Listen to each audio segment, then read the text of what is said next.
Hola amigos, ¿qué tal? Qué bueno que me acompañan a este nuevo estudio de las profecías de Daniel. Ya estamos terminando, estamos en el penúltimo estudio, así que espero que lo disfruten, puedan compartirlo, ¿no es cierto? Y que nos veamos después en la próxima. El pueblo de Dios siempre ha sufrido persecución. Eso es parte de este régimen en que estamos, donde hay un reino opuesto al reino de Dios, el reino de Satanás. Desde el mismo principio, desde el huerto de Edén, es que ya el diablo trató de destruir a la raza humana.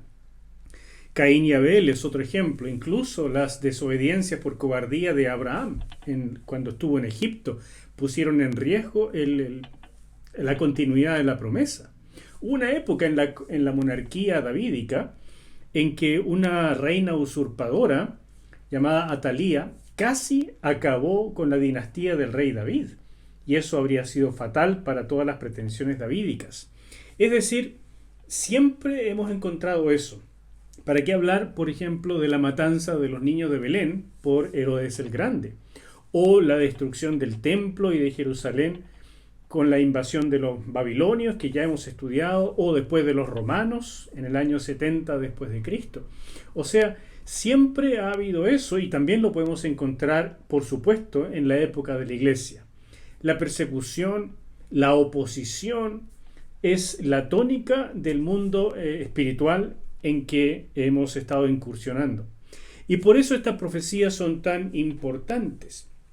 Y fíjense que la profecía de Daniel, en esta última etapa que estamos viendo, se ha centrado en Israel en esta época de este conflicto de los reyes del sur y del norte del siglo II a.C., de esta dinastía de los Ptolomeos y de los Seleucidas, y especialmente en este personaje Antíoco IV Epífanes. Ya lo mencionó en el capítulo 8 la Biblia. Y uno siente la tentación entonces de decir, bueno, como ya fue mencionado este personaje y lo estudiamos con algún detalle en el capítulo 8, saltémoslo en el capítulo 11. Pero no es una buena idea. La verdad es que si la Escritura se ha tomado la molestia, inspirada por Dios, ¿no es cierto?, de mencionar 2 veces a este personaje y tanto detalle, es algo que tenemos que ponerle atención. Nos quiere decir definitivamente que entendamos la forma de proceder, las estrategias de este Antíoco IV, porque siendo un tipo, un modelo del cuerno pequeño que vendrá en el futuro, del príncipe que ha de venir en los últimos tiempos, podemos aprender a conocer a este personaje final y también a reconocerlo cuando llegue el momento a través de estudiar lo que vivió o lo que hizo Antíoco IV Epífanes. Además, como dije la vez pasada, este tremendo detalle en las profecías que vimos en el capítulo 11, que ya están cumplidas, por una parte nos hablan de la soberanía de Dios, algo que debe ser muy importante para nosotros porque da el refuerzo a nuestra fe, nos permite descansar realmente en Dios, pero al mismo tiempo nos muestra una etapa de la vida de Israel en el siglo II a.C. que será similar a la etapa final en la semana 70, o sea, la etapa futura y final de Israel, como vamos a ver precisamente ahora en la segunda parte del capítulo 11. Así que todo eso nos espera, y sin más preámbulos, pidámosle al Señor que nos ayude y vamos con el estudio.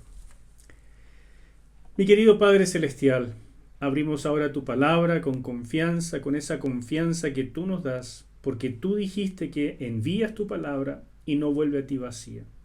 Y eso ruego, Señor, en esta tarde, que tú, Señor, nos guíes, nos permitas entender, atesorar y después practicar todo lo que estamos entendiendo para poder guiar nuestro corazón y también el de muchos otros. Y te pido esto, Padre mío, con mucha gratitud por todo lo que hemos aprendido hasta acá.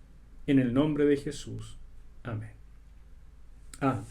Sí, pues, les felicito por seguir hasta acá este estudio y también usarlo para prepararse para continuar, ¿verdad?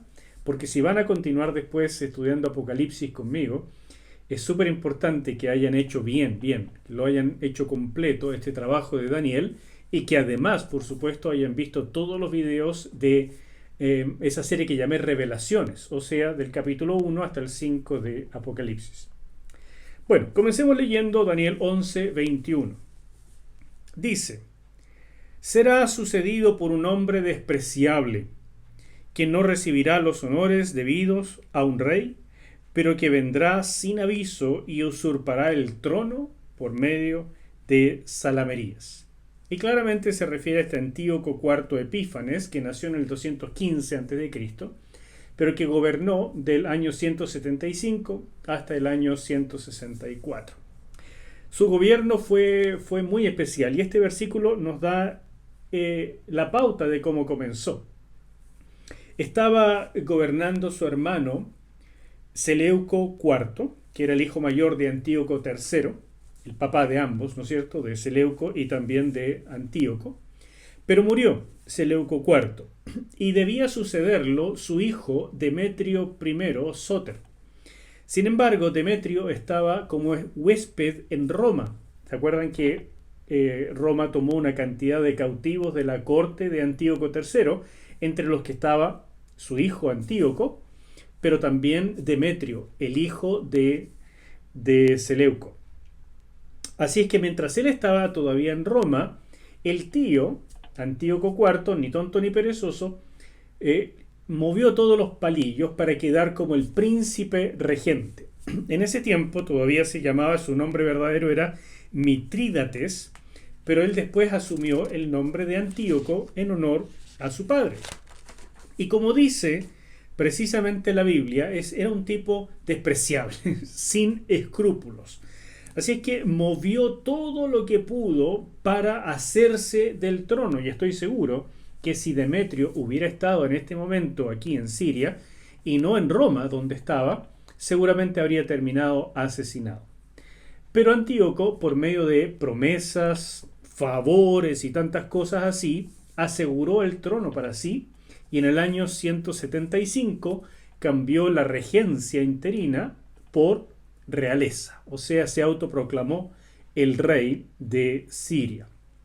Así se apoderó del trono y se puso el título de Antíoco IV, Antíoco por su padre, cuarto porque su padre fue tercero, y Epífanes, que significa ilustre.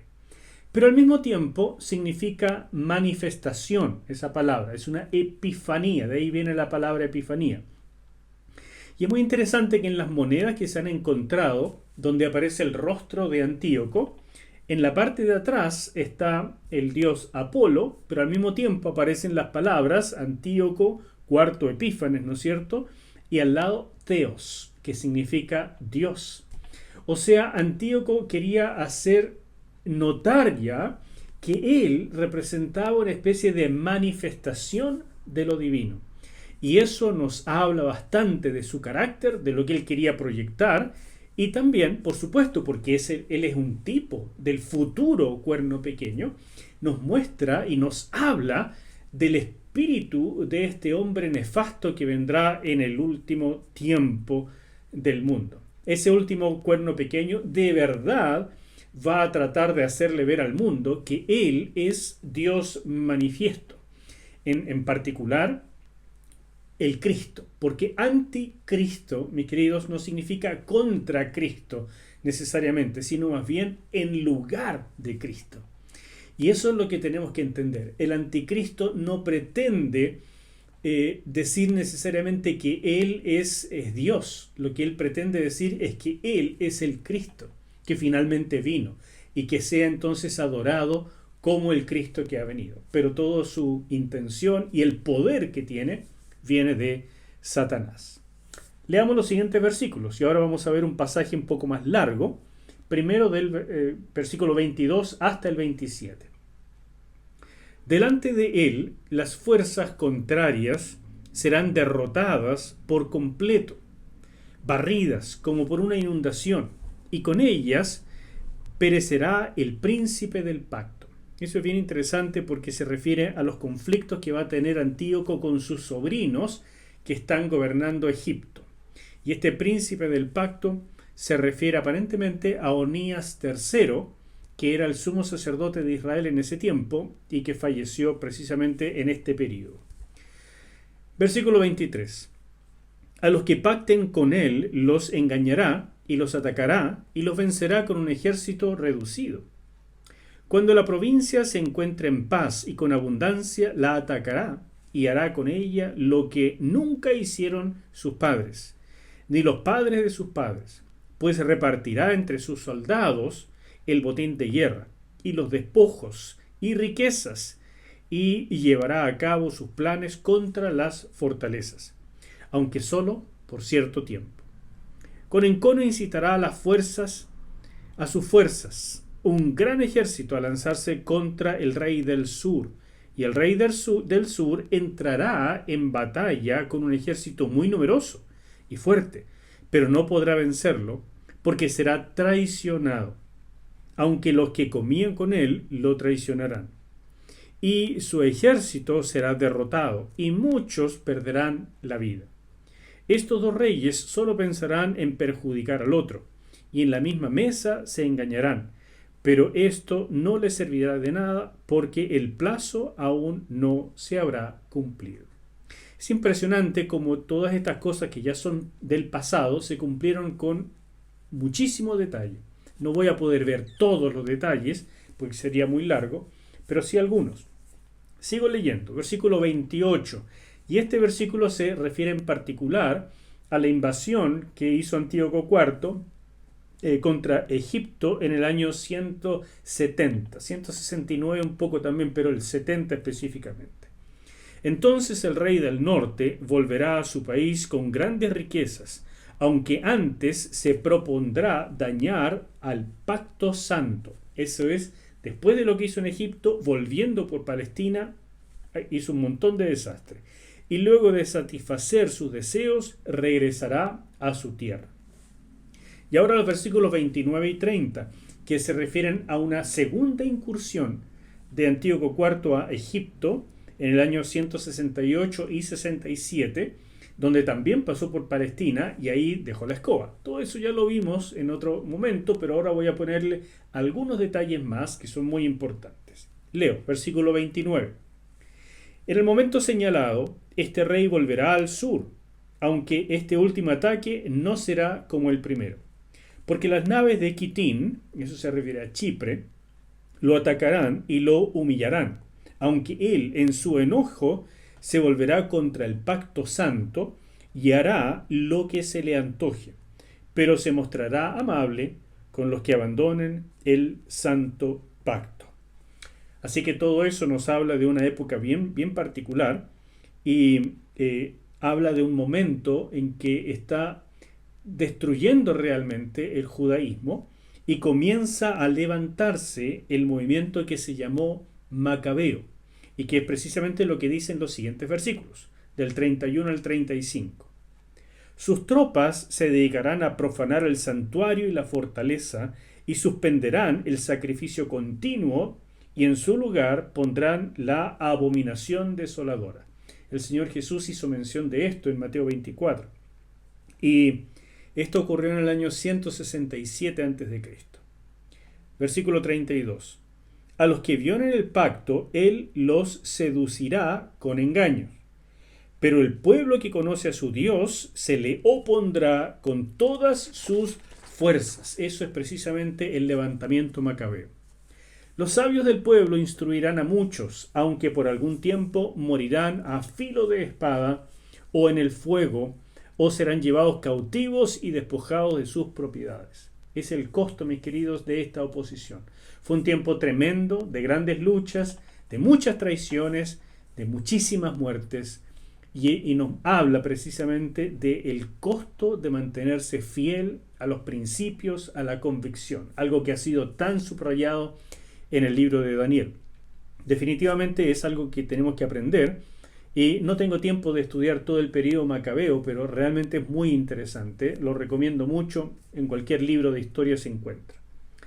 Al caer, pocos serán los que les ayuden, aunque muchos fingirán apoyarlos. Todo este ambiente de calumnias, traiciones, etc. También algunos de los sabios caerán para ser depurados, porque Dios está en control de esto. limpiados y emblanquecidos hasta el momento señalado, porque aún para esto hay un plazo establecido. ¿Notas este énfasis en que Dios está en control? Dios es soberano. Bueno, veamos algo de los detalles de esto que acabamos de leer.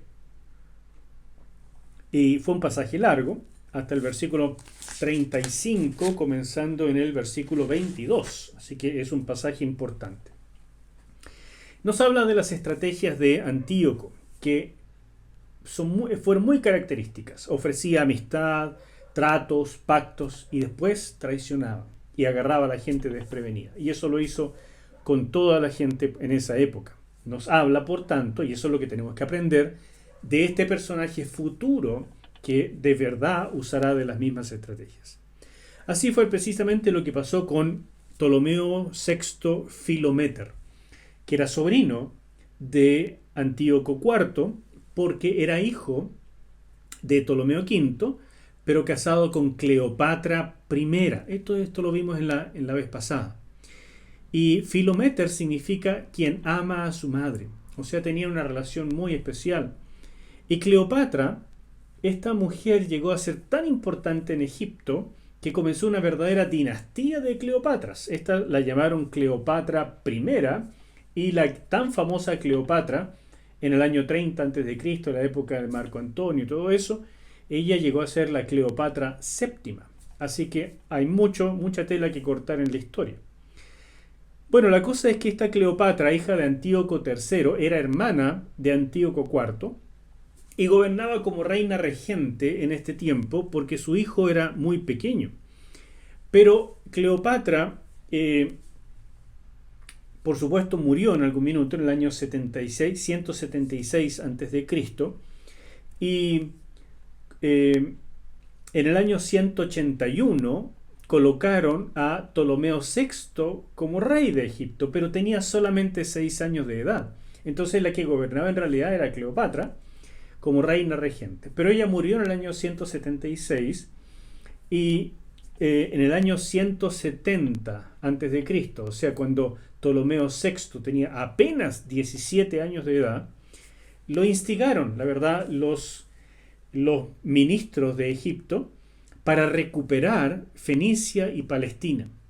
Entonces, con solo 17 años de edad, se levantó contra su tío Antíoco IV con un ejército bien preparado y bastante numeroso, y al principio tuvo bastante éxito, pero el otro tenía realmente muchísimo más experiencia y terminó apresando a Ptolomeo VI. Entonces la invasión de Antíoco IV fue brutal y llegó hasta Menfis en Egipto y se lo llevó todo. Hizo lo que quiso. Eso fue en el año 170 a.C. O sea, el intento de Ptolomeo VI comenzó bien, pero terminó muy mal. Y lo que hizo entonces Antíoco fue tomar preso a su sobrino, Ptolomeo VI, y mantenerlo como regente, pero como títere. Sin embargo, en Egipto no querían permitir eso. Por lo tanto, tomaron al hermano de Ptolomeo VI, que lo llamaron Ptolomeo VIII Euergetes, ¿no es cierto?, apodado generalmente en la historia como Fiscón, y lo colocaron a él como rey de Egipto. Entonces Antíoco se devolvió a Egipto porque quería quitar esa situación y volver a colocar a Ptolomeo VI, al cual él tenía prisionero, y por supuesto seguir manejando Egipto como un reino anexo, ¿verdad?, bajo su control. Sin embargo, cuando produjo esta situación, dejó a Ptolomeo VI en Egipto y él regresó a su tierra, y los dos hermanos se pusieron de acuerdo y comenzaron a gobernar juntos y se aliaron y formaron un ejército para quitar toda presencia de los seleucidas en Egipto.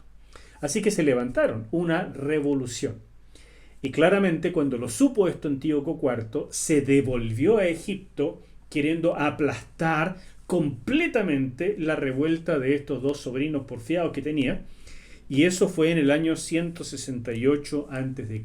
¿Me sigues? Esto es como muy en resumen la historia de lo que fue pasando en esta época. Sin embargo, cuando llegó a Egipto, específicamente a Alejandría, en el año 168, se encontró con la flota romana que los Ptolomeos, estos dos sobrinos, habían solicitado ayuda a Roma, que por supuesto sirvió porque les quitó de encima a Antíoco IV, pero al mismo tiempo provocó el control de Roma sobre Egipto, que no se lo sacaron nunca más. El cuento es que cerca de Alejandría, Antíoco IV se encontró con el cónsul romano que se llamaba Cayo Popilio Laenas. Y este es un encuentro famoso en la historia porque Popilio le dijo a Antíoco: mira, lárgate de acá, esto está bajo el protectorado de Roma, a menos que quieras una guerra con Roma. Y claramente Antíoco se acordaba de la famosa batalla de Magnesia, donde su padre, Antíoco III, fue terriblemente derrotado y él tuvo que ir como huésped de Roma, que en el fondo es cautivo, y eso le significó años terribles de su vida. Así es que trató de hacerse el leso y le dijo al cónsul romano: mira, tengo que consultar esto con mi gente, con mis líderes. Pero Popilio no tenía pelos en la lengua y le hizo un círculo en la arena alrededor de Antíoco y le dijo: antes de salir de este círculo, piénsalo bien. Si no me das una respuesta antes de salir de este círculo, significa guerra contra Roma. Así que no le quedó otra y Antíoco se retiró sin entrar en batalla. Pero se desquitó, regresando a Siria, se desquitó al pasar por Palestina en ese famoso año 168 y especialmente el 167, cuando se produce lo que ya leímos como la abominación desoladora, y que la vamos a ver precisamente en los versículos que siguen. Así es que eso es lo que fue ocurriendo entre el rey del norte, Antíoco IV, y los reyes del sur, el rey del sur, pero que en este caso estaba por estos dos hermanos, Ptolomeo VI y Ptolomeo VIII. Y se metió ahora a Roma, ¿verdad? Entonces estas naves de Quitín son de Chipre, porque Antíoco tenía control sobre Chipre, pero Chipre también quedó bajo el control de Roma y entonces se produjo toda esta situación. Veamos qué fue pasando en Palestina mientras tanto. Las incursiones de Antíoco fueron peores, mucho peores, que todos los reyes Ptolomeos y Seleucidas en el pasado. Incluso se produjo en esta época lo que dice el versículo 22, la muerte del príncipe del pacto, que se refiere con toda seguridad a Onías III, el sumo sacerdote, muerto en el año 171 a.C. Fíjate qué interesante lo que pasó. Onías era un buen sumo sacerdote, pero tenía un hermano menor que se llamaba Jasón, Yeshua en hebreo, pero helenizado, quedó con el nombre de Jasón. Y era de la familia del sumo sacerdote, pero este fue a Antíoco cuando él recién subió al trono en el año 175 y lo convenció de que si deponía a Antíoco, a Onías III, y lo colocaba a él, o sea a Jasón, él le daría tributos de la religión. Y entonces Antíoco, que no tenía escrúpulos, otra vez que estamos aprendiendo acerca del personaje final también, no le importaba nada la religión y sin embargo había una posibilidad de ganancias acá. Así es que quitó a Onías III y colocó a su hermano Jasón. Jasón construyó un gimnasio al lado del templo en el cual se hacía deporte, y el deporte griego en aquel entonces se hacía desnudo. Entonces todo eso produjo un revuelo, un verdadero desastre en Jerusalén. Pero poco después, estamos hablando del año 175 hasta el año 172, Jasón, cumpliendo las promesas, mandó dinero a Antíoco IV y lo hizo por medio de un hombre que se llamaba Menelao. Y este Menelao era hijo del administrador del templo, o sea, no era ni siquiera de la línea sacerdotal. Pero Menelao, que era otro barbarazo, se aprovechó de la situación y llegando donde Antíoco no solamente entregó el dinero del tributo, sino más dinero que había robado de los utensilios de oro del templo, y le propuso a Antíoco que si quitaba a Jasón y lo colocaba a él, entonces tendría todavía más ganancias de la religión hebrea. Y otra vez, como Antíoco no le interesaba nada y era un hombre sin escrúpulos, quitó rápidamente, sin ningún problema, a Jasón y colocó a Menelao. Eso fue en el año 172. Ante todos estos desastres y sacrilegios, Onías III, que estaba depuesto, pero él se sentía todavía responsable, protestó por todos estos sacrilegios. Y Menelao lo asesinó en el año 171 a.C. La gente de Jerusalén protestó, mandó una comisión para protestar, y Menelao nuevamente sobornó a Antíoco IV, que era un tipo malvado, sin escrúpulos, y entonces Antíoco IV tomó a esta comisión de reclamo judía y en la ciudad de Tiro los mató a todos.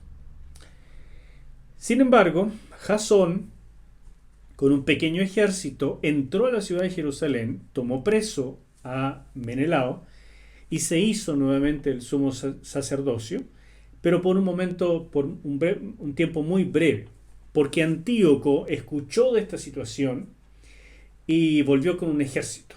Estaba harto de esta situación de intrigas religiosas judías y volvió con la intención de aplastar esto que él entendía como una revuelta contra él. No interna, no le interesaba eso, sino una revuelta contra él, y volvió entonces a Jerusalén para aplastar eso y quitar a Jasón y todo lo que esto significara.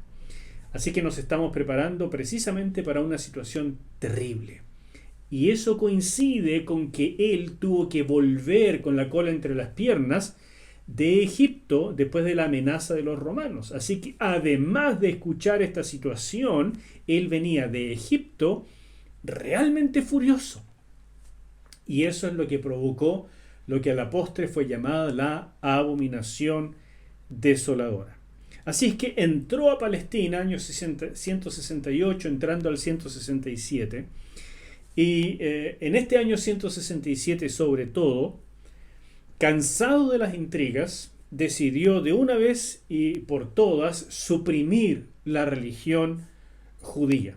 Liberó a Menelao, Jasón salió huyendo. Todo esto que te estoy contando lo puedes leer en los libros Macabeos, primera y segunda de Macabeos también, que tiene muchos de estos detalles, es parte de la historia. Así que cuando él entró a Jerusalén con un ejército importante, produjo una masacre extraordinaria. La cifra dice que son de 80.000 hombres, mujeres y niños que fueron masacrados. Profanó el templo, lo robó todo. Dice que se llevó más o menos 1.800 talentos, que es una verdadera fortuna, todo lo que pudo del templo. E hizo todo esto acompañado de este sinvergüenza llamado Menelao, que hacía las veces de sumo sacerdote, pero no era más que un corrupto usurpador.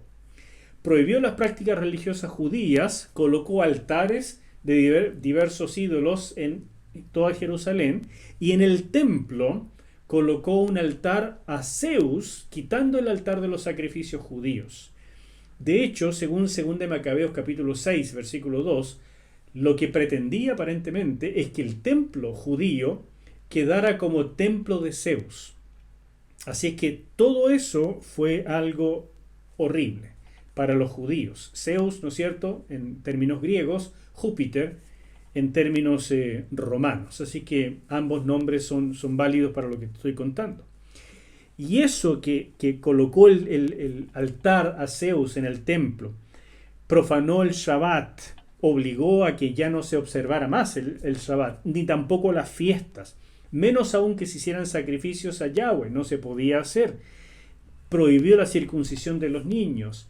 Y finalmente obligó a los judíos a comer carne de cerdo y a sacrificar animales inmundos en lo que antes era el altar de sacrificios judíos, pero que ahora era el altar de Zeus.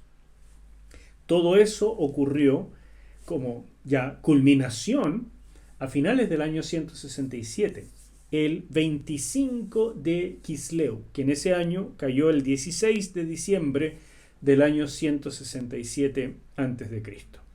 Por todas estas barbaridades, los judíos le pusieron un sobrenombre a Antíoco IV Epífanes, lo llamaban Epímanes, que en la lengua de ellos significa loco. Polibio, el historiador, nos cuenta de ese detalle. Así es que los judíos, algunos se doblegaron, y dice en la escritura que con ellos Antíoco IV fue amable, porque se volvieron aliados de él. Pero muchos de ellos no se doblegaron. Y ahí comienza entonces esta famosa revuelta macabea. Sin embargo, esta situación es lo que llamamos la abominación desoladora, lo que ocurrió a fines del año 167 y que quedó como algo famoso, que también se va a ver en Apocalipsis, que el Señor Jesús la mencionó hablando precisamente o citando a Daniel, todo eso. Y Jesús sobre todo dice, ¿ustedes saben lo que ocurrió? ¿Que nos dice Daniel? Bueno, eso es lo que vendrá en el futuro.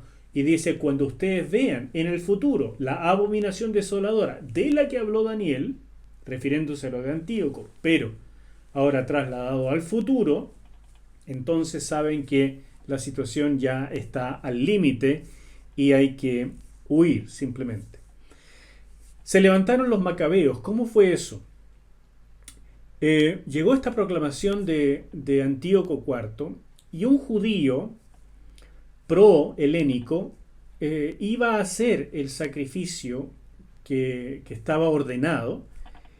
Sin embargo, se levantó un sacerdote llamado Matatías y él mató al judío y mató también al emisario griego de Antíoco IV. Y eso provocó de inmediato una situación. Tuvieron que huir él, Matatías, con sus hijos, que eran Juan, Simón, Judas, Eleazar y Jonatán. Estos 5 hijos huyeron con él y comenzaron a organizar una oposición en términos de guerrilla. Cuando murió al año siguiente, Matatías, en el año 166, el lugar de líder de este movimiento de oposición fue ocupado por Judas. Y a él se le dio el nombre de Macabeo, porque viene de una palabra hebrea que significa martillo. Entonces ellos eran así como realmente los que martillan contra la oposición. Por supuesto, Antíoco IV, con un tremendo ejército, pensó que él podría derrotar esta oposición de manera relativamente sencilla. Pero cada vez que se enfrentaba con estos guerrilleros, sufría derrota tras derrota. Al punto que finalmente, exactamente 3 años después de la abominación desoladora, el 25 de Quisleu del año 164 a.C., Judas Macabeo y su gente marchó por Jerusalén y tomó la ciudad. Y también entonces el templo y pudieron limpiar el templo. Eso es lo que se llama como el período macabeo y la limpieza del templo que ocurrió ese 25 de Quisleu del año 164, que según el calendario nuestro ocurrió el 14 de diciembre en ese año. Porque hay este corrimiento que ya te expliqué alguna vez de los meses judíos versus los nuestros. Ese 25 de Quisleu, que es el mes judío, que para nosotros cae en diciembre, es cuando se celebra la fiesta de Hanukkah, que es la fiesta de conmemoración de la limpieza del templo en la época macabea. ¿Me sigues? Todo esto en los versículos 33 al 35 habla precisamente de lo duro de esta época, de tremendas luchas, tremendas traiciones, de muchas declaraciones, pero pocas nueces, ¿no es cierto? Y de que muchas personas pagaron con su vida y sus posesiones, porque fue una época durísima para el pueblo de Israel. Y pensando en esto, es solamente una sombra de lo que vendrá al final. Pocos personajes en la Biblia han ocupado tanto espacio como Antíoco IV Epífanes. Dejó su marca en la historia, y sin embargo él es un tipo, una sombra del príncipe que ha de venir, según Daniel 9, o el cuerno pequeño, según Daniel 7:8. Y ahora, el texto cambia. Del versículo 36 en adelante se produce un cambio. y se introduce un nuevo personaje. Escucha bien el relato y te voy a ir contando cómo esto pasa. Versículo 36. El rey hará todo lo que quiera, y tanta será su soberbia que se creerá más grande que cualquier dios. Hablará con insolencia contra el Dios de los dioses y tendrá éxito, mientras la ira de Dios no llegue a su límite. Porque lo que ha sido determinado se cumplirá. Será tal su soberbia que no mostrará ningún respeto por los dioses de sus padres ni por los dioses de sus mujeres. Aquí hay una mala traducción de la Reina Valera contemporánea. No debe decir el dios o los dioses de sus mujeres, sino más bien, como traduce bien la Reina Valera 60, ni del amor de las mujeres. La Biblia de las Américas traduce del favorito de las mujeres, que también es una buena traducción. Sigo.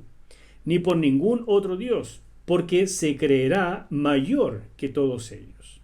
En cambio, honrará al Dios de las fortalezas, Dios que sus padres no conocieron, y lo honrará con oro y plata y con piedras preciosas y con objetos muy costosos. Con la ayuda de un Dios ajeno, tomará las fortalezas más inexpugnables, colmará de honores a los que le reconozcan y repartirá la tierra a cambio de dinero. Es un personaje diferente ahora. Claramente, si uno va leyendo de corrido, uno piensa que sigue hablando de Antíoco IV. Es natural. Sin embargo, cuando uno examina la historia, se da cuenta que de aquí del versículo 36 ocurre algo diferente, porque nada de lo que dice este pasaje ocurrió en la historia de Antíoco, a diferencia de todo lo anterior que detalle por detalle se fue cumpliendo.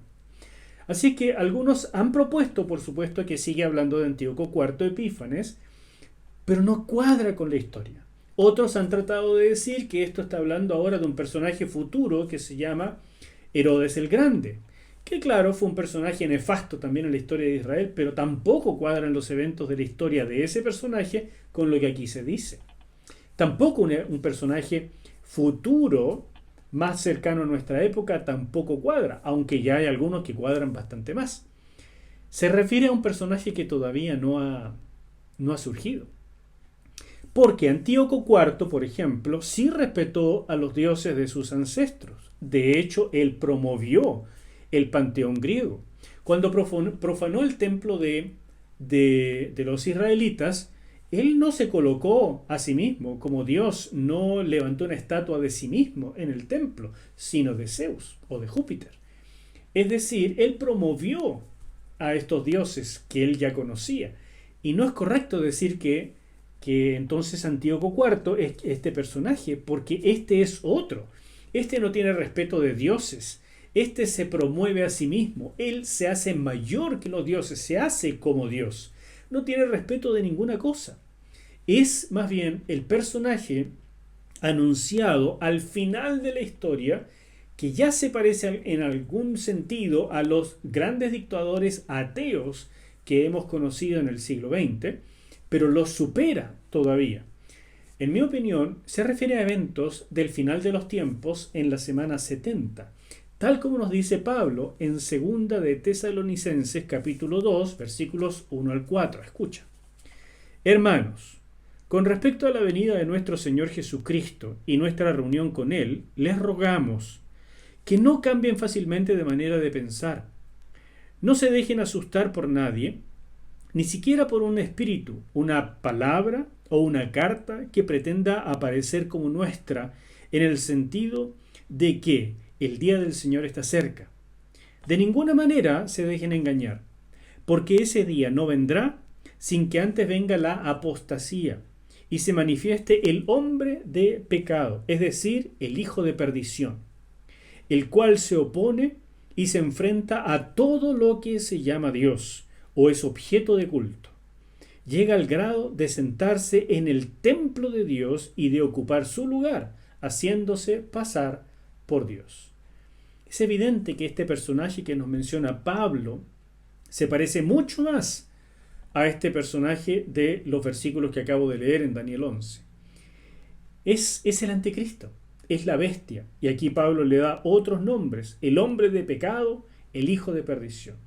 Es este personaje del final de los tiempos, del final de la semana o de el que gobernará en la semana 70 de Israel. Este rey, dice, hablará contra Dios, lo mismo que decía del cuerno pequeño del capítulo 7. Tendrá éxito en persuadir al mundo, algo que va a ser muy reforzado en Apocalipsis capítulo 13. No voy a dar más detalles porque ya llegaremos allá. Pero su tiempo ha sido limitado por Dios y eso es muy importante. Todo el tiempo nos está diciendo que es Dios el que tiene el control. No tendrá respeto de ningún sistema religioso y se promoverá a sí mismo haciéndose pasar por Dios o como objeto de adoración, porque en última instancia quiere hacerse pasar por Cristo. Por eso es el anticristo. Dice que no va a tener respeto por el amor de las mujeres, un pasaje muy difícil de interpretar, y lo más probable es que se refiera al deseado de las mujeres, que todas las mujeres judías tenían esta sensación, esta posibilidad de llegar a ser la madre del Mesías, y por lo tanto se refiere al Mesías. No tendrá ningún respeto por las profecías mesiánicas, por el deseo mesiánico, por la esperanza de Israel. En ese sentido, claro, se parece a Herodes al Grande, pero solamente en eso, no en todo lo demás.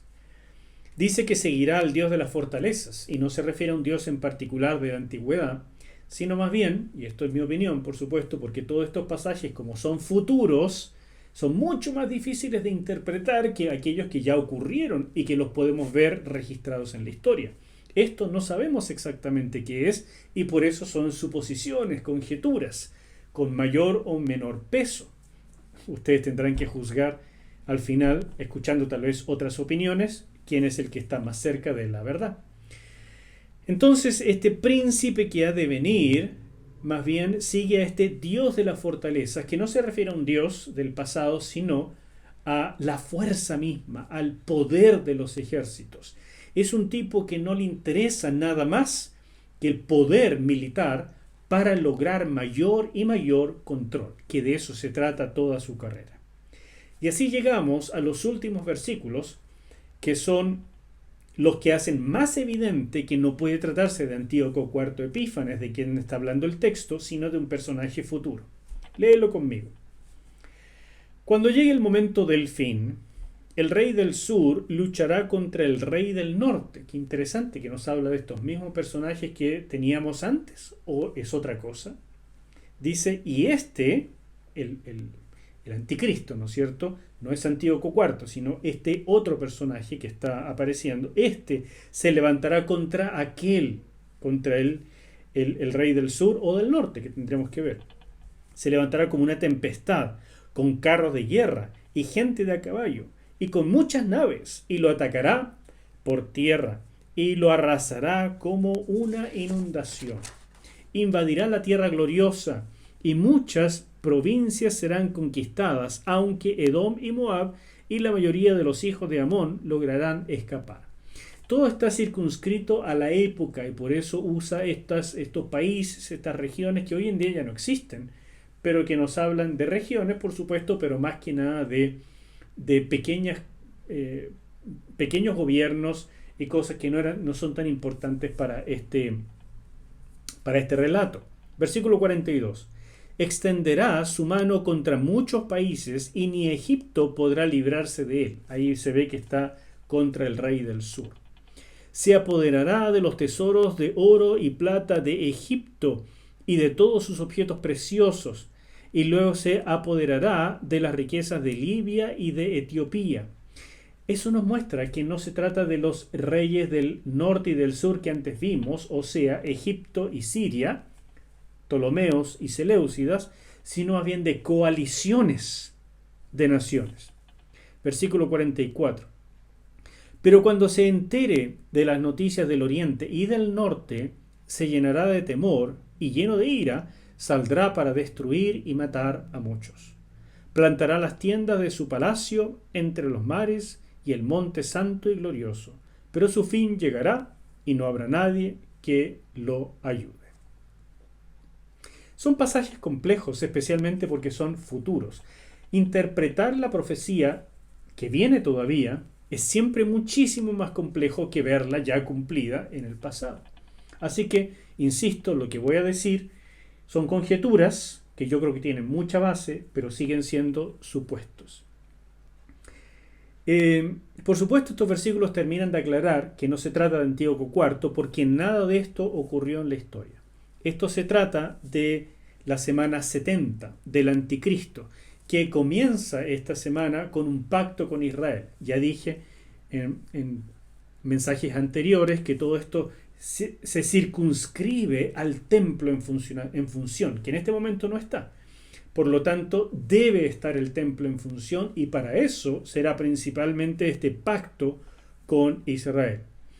Y este será el dirigente de una coalición del oeste, que por supuesto el núcleo es lo que antes fue el Imperio Romano, vale decir, gran parte de Europa, el norte de África y parte del Medio Oriente hasta Siria, ese sector alrededor del Mediterráneo, pero en mi opinión, esta coalición del oeste incluye a todos los países que hoy en día se consideran del oeste, como Estados Unidos, Canadá, Australia incluso, aunque queda en otro lado, pero es parte del oeste. ¿Me explico?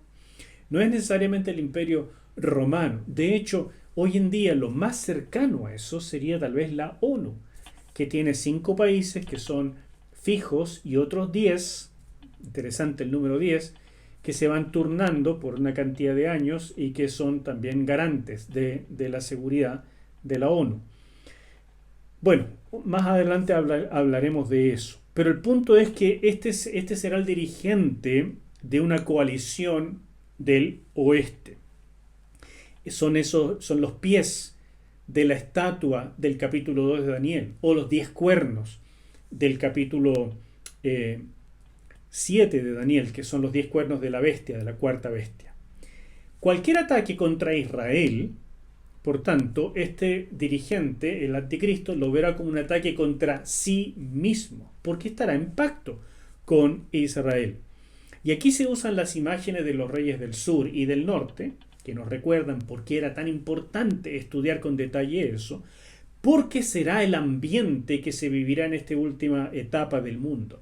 Es decir, coalición del oeste, gobernada por el anticristo, una coalición del sur, que asemeja lo que antes fue el imperio de Egipto, de los Ptolomeos, una coalición del norte, que asemeja lo que fue el imperio Seleucida, pero que es otra cosa en el futuro, y nos va a hablar al final, ¿no es cierto?, de una coalición del este, del lejano oriente. ¿Qué es esta coalición del norte en particular? En mi opinión, se trata del anuncio que nos hizo Ezequiel en el capítulo 38, y es una coalición que en la Biblia se llama de Gog y Magog.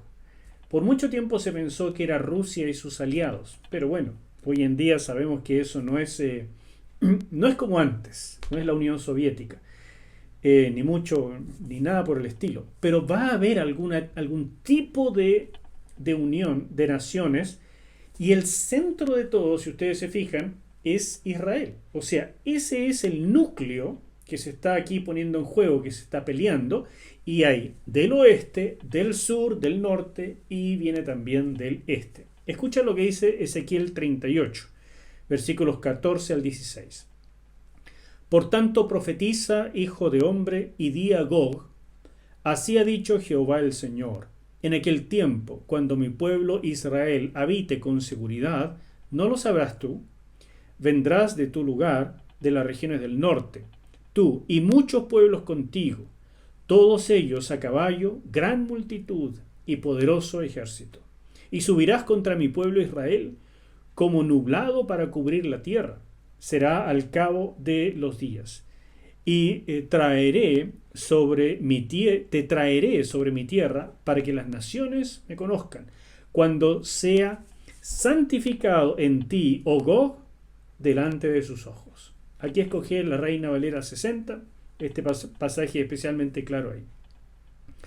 Algunos ven la batalla esta de Gog y Magog, que no puedo lamentablemente entrar en mucho más detalle, pero algunos la ven al final de la semana 70. Yo creo que eso es errado, esa es la batalla de Armagedón. esta batalla tiene que ocurrir al principio, y es esto lo que estamos viendo precisamente acá. Cuando el anticristo logre controlar esto y proteger a Israel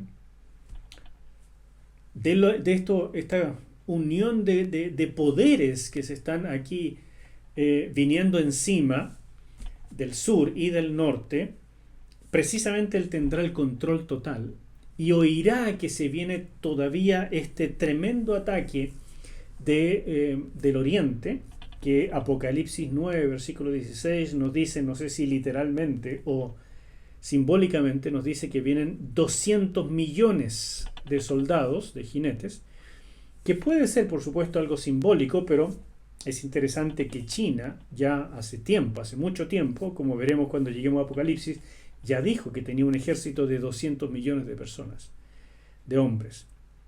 Así es que dice que en ese momento, que en mi juicio ocurre en la mitad de la semana 70, se levanta finalmente la verdadera figura del anticristo, se hace pasar por Cristo, exige adoración, se sienta en el trono de Dios, en el santuario, en el templo reconstruido, y exige adoración, ¿verdad? Y se produce la verdadera, la final abominación desoladora. Y todo esto, que es el núcleo del estudio de Apocalipsis, se resume en un pasaje muy tremendo de Zacarías capítulo 14, versículos 1 al 5, con los que quiero terminar el estudio de hoy. Dice así, Zacarías 14, 1 al 5. Jerusalén, ya viene el día del Señor, y en tus calles serán repartidos tus despojos. Jerusalén, el Señor reunirá a todas las naciones para que te ataquen y serás conquistada. Tus casas serán saqueadas y tus mujeres serán violadas. La mitad de tus habitantes será llevado en cautiverio, pero el resto del pueblo permanecerá en la ciudad. Después de eso, el Señor saldrá y peleará con aquellas naciones como se pelea en el día de la batalla.